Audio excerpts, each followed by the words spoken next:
Hello, this is Tim Congdon, Chair of the Institute of International Monetary Research at the University of Buckingham. It's the start of 2024, in fact right in the middle of January, and as everyone knows, 2024 is the year of the American presidential election. In these videos towards the end of last year, I concentrated on the American public debt scene because there seemed to me to be a huge area of potential trouble and discussion in the next few years. And there's a sense in which 2024 will be make or break year for American public finances. Of course, just 1 year by itself may not matter that much, but what happens in the next presidential term is fundamental to the outlook for the American public finances and then to the sustainability of those finances further out into the next, say, 10, 20 years. What I want to do today is to look at the American situation in a wider international context and then to draw some implications about what the next president will have to do. My first chart is of the ratio of public debt to gross domestic product national output for the leading G7 economies going back about 30 years. I don't include here China, India, and so on, but at the start of this period, certainly these economies dominated the world economy. They're still very, very important. Now you can see at the top, there's Japan, with the ratio of public debt to GDP about 200%. I'm not going to talk about that very much. Then you can see at the start of this period, there's Italy in second place. It's still, I think, more or less at second place at the moment. But actually, you can see the USA coming up fast. And I think what one has to say here is that obviously much of this 30-year period, Italy has been a byword for fiscal incompetence, for incontinence, for its problems in keeping public debt under control. Well, I'm afraid the USA may exceed Italy in its ratio of public debt to GDP in the next few years, indeed even the next presidential term. This is obviously a worry for everyone, and let me now just try and see where we're going in the next few years with this chart.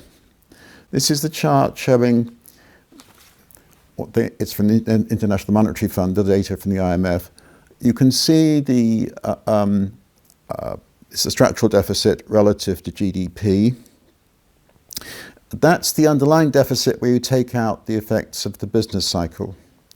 If you have a recession, that reduces tax revenues, increases certain types of public spending, so the deficit widens. If you have a boom, that increases tax revenues and also enables some, say, welfare spending to go down, so that reduces the deficit relative to GDP, sometimes creates a surplus indeed. So this is the underlying structural deficit relative to GDP. I've taken 2023 as the starting point. These figures are relatively definite now. And you can see that the USA has a deficit for getting on for 9% of GDP, larger than Japan, larger than any other of the G7 nations. Now there's a bit of a surprise here, of course, in that you see Italy is not actually way out in the big spenders, as it were. Its deficit's about 2 or 3% of GDP. So this is one of the reasons for expecting the USA to go ahead of Italy in the next few years, and obviously this is something that needs to be noticed. Okay, well, to assess the future in this area of American public policy, we need to think about the past to some extent. So what we've got here is a chart of the American structural deficit, again, going back some years. You can see how the deficit soared at the time of the Great Recession. That's tied up with the cyclicality of the public finances. And then under President Obama, there was a large reduction in the structural deficit, about 5% or so of GDP, between 2010 and 2015. When Trump became president at the start of 2017, the underlying deficit was 2 or 3% of GDP, not balanced, but certainly sustainable more or less, and the ratio of debt to GDP was stable for some years. Now, the deterioration, therefore, to the current 9% of GDP has occurred since then. Of course, there was the effect of COVID. COVID, of course, reduced tax revenues, the burst of public spending, the stimulus checks and so on to deal with it. And that led to this surge in public debt relative to GDP. The deterioration ought now to have disappeared on the structural deficit. COVID's over, and it's quite important that America has sustainable public finances. But let's then look at the numbers, the specific numbers for the ratio of the structural deficit to GDP between the end of Obama and the end of the Biden presidency towards the end of this year, early 2025. This shows you, what I've done here is to kind of wipe out the effect of COVID in the middle. I've just assumed that those large deficits, about 5% of GDP each, was kind of COVID spending. And my conclusion is that the rise in the structural deficit from around about 2.5%, 3% of GDP up to the current getting off at 9% of GDP has occurred under both Trump and Biden, and about equally. So they are equally to blame for the deterioration in the USA's public finances in this period. Plague on both your houses, you might say, since it's currently assumed, just the middle of January, that they will be the presidential candidates for the two main parties. And in a way, what I've just said isn't very encouraging. Obviously, this is what's happened under the two presidents that really matter in this context, and it isn't very good. What I want to do now is just to make some conjectures about the American public debate on this subject this year and indeed for the next few years. Because what happens in terms of the policy does depend upon what the key opinion formers, the key opinion influencers, what they think and what they believe. Now, if we go back to the start of the 30-year period I've just been talking about, the US public debt was about 60% of GDP. Sure, it was much more expensive to serve because interest rates were higher. In fact, the debt interest to GDP was about 5%, much higher than at present. But President Clinton made a big theme in 1992, a big theme of his election campaign, was that the debt was out of control. That was when the debt was 60% of GDP. It's now 120% of GDP. And do we see the same prominence of that issue in the kind of things we hear from Trump and Biden? I'm afraid we don't. All through this period, but particularly in the last 10, 20 years, the influence of Keynesians on the American economic debate has been increasing. Their tradition has been to favor high budget deficits, high public spending, to so-called stimulate the economy. As you'll gather from where I'm talking, I'm very skeptical about that. So when Obama, apparently on the advice of Larry Summers, in 2011, 2012, decided that tax increases had to take place to reduce the budget deficit, there are lots of worries about a so-called fiscal cliff, about the narrowing of the deficit that would lead to a recession or a downturn in the American economy. These fears were completely groundless. The American economy grew at an above-trend rate in the early 2010s.